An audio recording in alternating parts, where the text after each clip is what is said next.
Hello friends.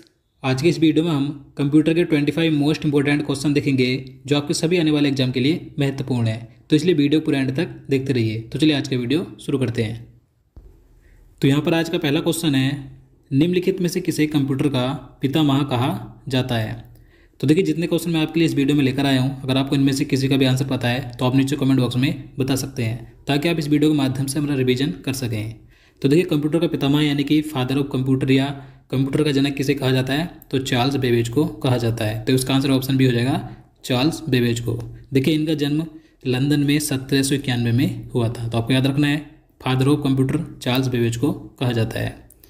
अगला question है, computer की भौतिक बनावट क्या कहलाती है। तो देखिए, आप सभी जानते हैं जो कंप्यूटर की भौतिक बनावट होती है क्या कहलाती है, हार्डवेयर कहलाती है। तो इसका आंसर ऑप्शन भी हो जाएगा हार्डवेयर। देखिए, कंप्यूटर के वे भाग जिन्हें हम देख सकते हैं, छू सकते हैं, तो उसे हार्डवेयर कहते हैं। जबकि जो सॉफ्टवेयर होता है, इसे हम ना ही छू सकते हैं ना ही इसे हम देख सकते हैं। देखिए, सॉफ्टवेयर के आधार पर ही कंप्यूटर का हार्डवेयर कार्य करता है। तो आपको याद रखना है। अगला क्वेश्चन है, वह हार्डवेयर डिवाइस कौन सी है जिसे आमतौर पर कंप्यूटर का ब्रेन कहा जाता है।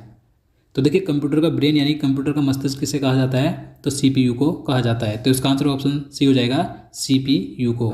देखिए, इसकी फुल फॉर्म क्या होती है, सेंट्रल प्रोसेसिंग यूनिट। याद रखना है।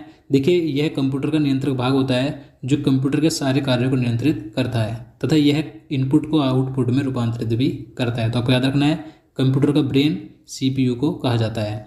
अगला क्वेश्चन है, इंटीग्रेटेड सर्किट चिप का विकास किसने किया था। तो इसका आंसर ऑप्शन सी हो जाएगा, रॉबर्ट नोयस और जैक किल्वे ने। इन दोनों ने मिलकर इंटीग्रेटेड सर्किट चिप यानी कि आईसी चिप का विकास किया था।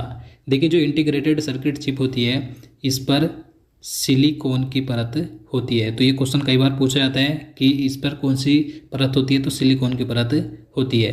देखिए, इसे एकीकृत परिपथ, सूक्ष्म परिपथ, सूक्ष्म चिप और सिलिकॉन चिप के नाम से भी जाना जाता है। याद रखना है। अगला क्वेश्चन है, चुंबकीय डिस्क पर किस पदार्थ की परत होती है। तो देखिए, जो चुंबकीय डिस्क है, यह एक कंप्यूटर मेमोरी डिवाइस है जिस पर आयरन ऑक्साइड की परत होती है। तो इसका आंसर ऑप्शन हो जाएगा आयरन ऑक्साइड की। अगला क्वेश्चन है, कंप्यूटर में किसी शब्द की लंबाई किससे मापते हैं। तो देखिए, कंप्यूटर में किसी शब्द की लंबाई बिट से मापी जाती है। तो इसका आंसर ऑप्शन भी हो जाएगा बिट से। और देखिए, अगर आपसे क्वेश्चन पूछा जाए कि कंप्यूटर मेमोरी की सबसे छोटी इकाई कौन सी है, तो बिट है। बिट कंप्यूटर मेमोरी की सबसे छोटी इकाई है।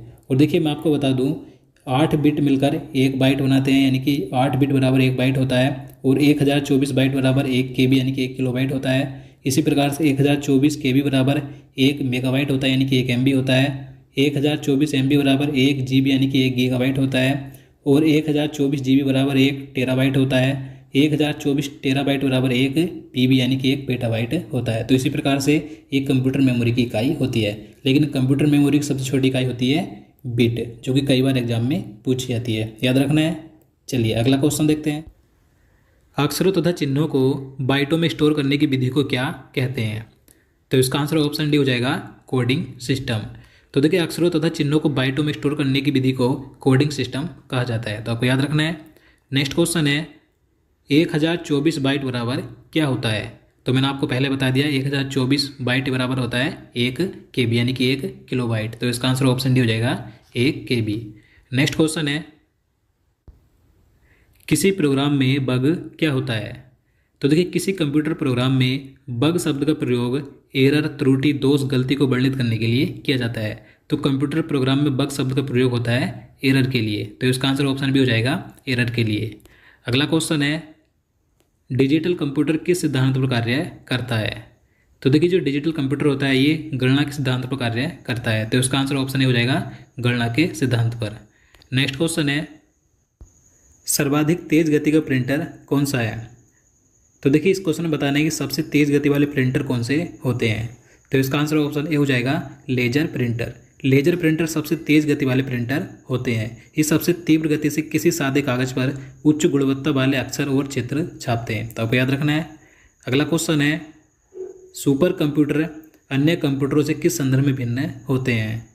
तो इसका आंसर ऑप्शन सी हो जाएगा, परिकलन क्षमता एवं बृहत स्मृति भंडार अधिक होता है। तो देखिए, आप सभी जानते हैं जो सुपर कंप्यूटर होते हैं, ये सबसे शक्तिशाली कंप्यूटर होते हैं।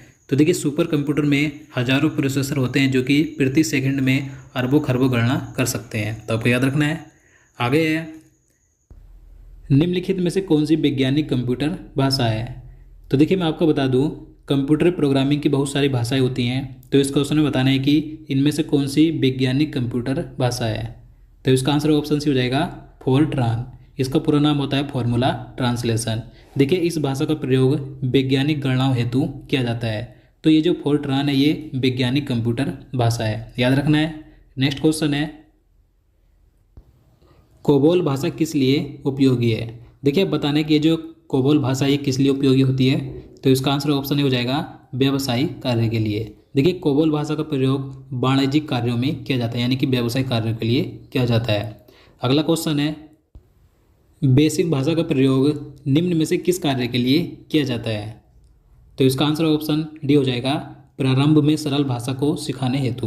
तो देखिए जो कंप्यूटर की बेसिक भाषा होती है इसका प्रयोग प्रारंभ में सरल भाषा को सिखाने के लिए किया जाता है। नेक्स्ट क्वेश्चन है, कंप्यूटर भाषा जावा के आविष्कारक कौन है। तो इसका सही आंसर ऑप्शन सी हो जाएगा सन माइक्रो सिस्टम। तो देखिए जावा एक कंप्यूटर की प्रोग्रामिंग भाषा है जिसे कि सन 1995 में अमेरिकी कंपनी सन माइक्रो सिस्टम द्वारा विकसित किया गया था। तो जावा का आविष्कारक कंपनी का नाम है सन माइक्रो सिस्टम। अगला क्वेश्चन है, कौन सा सॉफ्टवेयर शब्द संसाधन में प्रयोग किया जाता है। तो देखिए आप सभी जानते हैं, तो इसका आंसर ऑप्शन सी हो जाएगा MS वर्ड। काफ़ी फेमस सॉफ्टवेयर है कंप्यूटर का। देखिए MS वर्ड एक सॉफ्टवेयर है जो कि वर्ड यानी कि शब्द प्रोसेसिंग कार्य के लिए प्रयोग किया जाता है, जो कि एक विंडो ऑपरेटिंग सिस्टम है, याद रखना है। नेक्स्ट क्वेश्चन है, इंटरनेट के क्षेत्र में WWW का सही रूप क्या है। तो देखिए मोस्ट इंपॉर्टेंट क्वेश्चन है, क्योंकि जो WWW है इसकी कई बार फुल फॉर्म पूछी जाती है। तो इसकी फुल फॉर्म क्या होती है, वर्ल्ड वाइड वेब। तो इसका आंसर ऑप्शन भी हो जाएगा वर्ल्ड वाइड वेब इसकी फुल फॉर्म होती है। और देखिए इसके आविष्कारक कौन थे। तो इसका आविष्कार किया था टिम बर्नस ली ने, याद रखना है। नेक्स्ट क्वेश्चन है, रैम का पूर्ण रूप क्या है। तो देखिए आप सभी जानते हैं कई बार एग्जाम में रैम और रोम की फुल फॉर्म पूछी जाती है। तो रैम की फुल फॉर्म क्या होती है, रैंडम एक्सेस मेमोरी। तो इसका आंसर ऑप्शन ही हो जाएगा रैंडम एक्सेस मेमोरी रैम की फुल फॉर्म होती है। और देखिए ये कंप्यूटर की अस्थायी मेमोरी होती है। और जो रोम होती है इसकी फुल फॉर्म क्या होती है, रीड ओनली मेमोरी। और ये कंप्यूटर की स्थायी मेमोरी होती है। तो आपको दोनों याद रखनी है। अगला क्वेश्चन है, कंप्यूटर में जाने वाले डेटा को क्या कहते हैं। तो इसका आंसर ऑप्शन सी हो जाएगा इनपुट। तो देखिए काफ़ी आसान है, कंप्यूटर में जो डाटा जाता है तो वो तो इनपुट होता है, और जो डेटा प्रोसेसिंग होने के बाद उपलब्ध जानकारी को आउटपुट डिवाइस की सहायता से प्रस्तुत किया जाता है तो वो आउटपुट होता है। अब देखिए यहाँ से क्वेश्चन पूछे जाते हैं कि इनपुट डिवाइस कौन सी है और आउटपुट डिवाइस कौन सी है।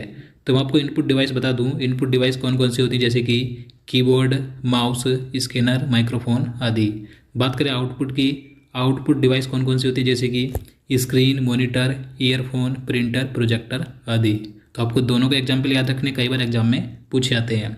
अगला क्वेश्चन है, कंप्यूटर के भाग जो जोड़, घटाव, गुणा, भाग और तुल्यात्मक कार्य करता है तो उसे क्या कहा जाता है। तो उसे कहा जाता है ALU। तो इसका आंसर ऑप्शन हो जाएगा ALU। इसकी फुल फॉर्म होती है arithmetic logic unit. Next question है, LCD का पूरा नाम क्या है।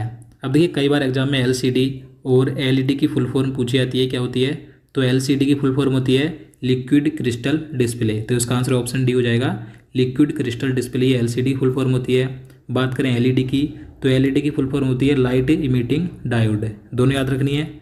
अगला क्वेश्चन है,